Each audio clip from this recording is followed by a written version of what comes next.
Hi, everybody. I wanted to help you with this library assignment, part of the first couple questions on your Module 2 assignment.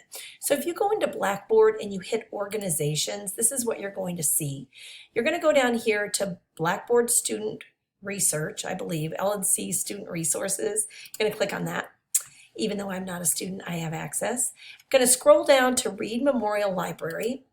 And then for the magazine and the journal one, you can go right here to EBSCO database. It's going to take you here. You won't have to put in your library information, which is really nice.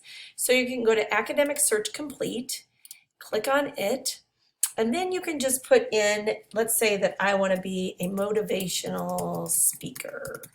See what they have on that. If I do a search. Now remember, normally you're going to want to find things that you can actually get in the library and you don't have to pay for. So I always click full text. And then on the first one, if I need a magazine, go down here and click magazine. It'll just do a lot of the filtering for you. So then it doesn't matter. You're not going to have to actually read this article. This is an exercise in following directions so that you know what's available with your student fees. So just click on any of them. I'm going to click on Changing the World. And then I'm going to go over here to Cite. Click on it. We always want the latest version of MLA available. So for the answer for that question, you're going to highlight, copy, and paste this and put that into the assignment bar. Okay, so that'll be the answer for the magazine. Just so you know the difference between a magazine and a journal is more research-based. A magazine is more advertising-based. So generally, as you progress in your education, you're going to have to use more journals. For a beginning speech class, it doesn't matter to me. You can use magazines or journals. You will have to have 3 different sources for your next 2 speeches, your informative and persuasive. So then the question about a book. Now you'll know, see, the problem is that since our cyber attack, a lot of this stuff isn't working. So if I go to www.lc.edu/library and pull this up, you'll be able to do this question, hopefully, from home.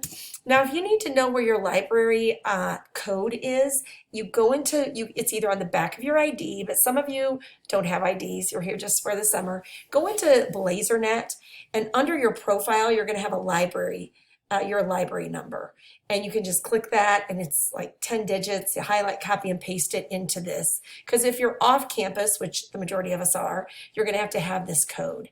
So find books and media. And if you do this, and what's interesting is if you ever want a book, you can, and let's say you live in Edwardsville like me, you can actually pick up this book at SIUE, even though you're a student this summer at Lewis and Clark. So let's just say that you want to search something on your culture. So I am a small town girl, so I'm just going to put up small town, and that's where I grew up. I consider my new Edwardsville bigger, but I'm from a small town. So let's see if this works. Oh yeah, so let's just look at, I don't care, again, you're not going to have to read it. So Chronicle of a Small Town.